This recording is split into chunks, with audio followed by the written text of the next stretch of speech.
चॅनलचे updates मिळवण्यासाठी कृपया @post मराठीला लाईक करा, शेअर करा आणि सबस्क्राइब करायला विसरू नका। नमस्कार, मी त्रिशला मानकर @पोस्ट मराठीमध्ये आपलं स्वागत करते। सोशल मीडियावर धुमाकूळ घालत असलेल्या कॉकरोच जनता पार्टीचे अधिकृत एक्स अकाउंट बंद करण्यात आले आहे। कॉकरोच जनता पार्टीच्या इंस्टाग्राम पेजवरून ही माहिती देण्यात आली। इन्फ्लुएन्सर अभिजित दीपके यांनी इंस्टाग्रामवर सकाळी एक व्हिडिओ शेअर केला होता।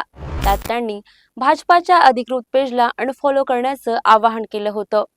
त्यानंतर अवघ्या काही तासातच कॉकरोच जनता पार्टीचे एक्स अकाउंट बंद पडल्यानं नव्या वादाला सुरुवात झाली आहे। तर नेमकी काय आहे कॉकरोच जनता पार्टी आणि अचानक सोशल मीडियावर का हे नाव ट्रेंड होतंय, बघूया आपण या व्हिडिओमध्ये। संपूर्ण प्रकरणाची सुरुवात झाली एका वक्तव्यापासून। एका सुनावणी दरम्यान बेरोजगारी आणि नोकरीसाठी फिरणाऱ्या तरुणांबद्दल बोलताना झुरळांसारखे इकडून तिकडे फिरत आहेत असं वक्तव्य सर्वोच्च न्यायालयाचे सरन्यायाधीश सूर्यकांत यांनी केलं। हे वक्तव्य समोर आल्यानंतर अनेक तरुणांनी तीव्र नाराजी व्यक्त केली, कारण लाखो तरुण आज शिक्षण पूर्ण करूनही नोकरीसाठी संघर्ष करत आहेत।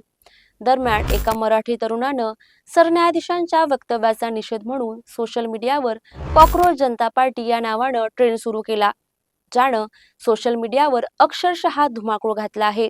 इंस्टाग्राम, फेसबुक आणि यूट्यूबवर लाखोंच्या संख्येनं तरुणांचा कॉकरोच जनता पार्टीला सपोर्ट मिळत आहे। कॉकरोच जनता पार्टीने आपला निवडणूक जाहीरनामा देखील प्रसिद्ध केला आहे। इंस्टाग्रामवर इतकी प्रसिद्धी मिळत आहे की भारतीय जनता पार्टीच्या अधिकृत पेजपेक्षा कॉकरोच जनता पार्टीच्या पेजला केवळ 5 दिवसात जास्त फॉलोअर्स मिळाले आहे। या नावामागचा संदेश स्पष्ट होता, ज्यांना व्यवस्था झुरळांसारखं समजते तेच आता आपला आवाज उभा करणार। सध्या कॉकरोच जनता पार्टी सोशल मीडियावर जनआंदोलन उभारत आहेत।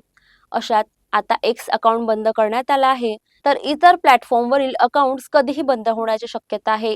मात्र अधिकृतपणे राजकीय पक्षाची स्थापना करणार का, याबाबत तरुणांमध्ये मोठी उत्सुकता आहे। मात्र एक गोष्ट नक्की, बेरोजगारी, स्पर्धा परीक्षा आणि तरुणांमधील असंतोष हा मुद्दा आता गंभीर बनत चालला आहे आणि कदाचित याच असंतोषातून भविष्यात नवं राजकारण जन्माला येऊ शकतं।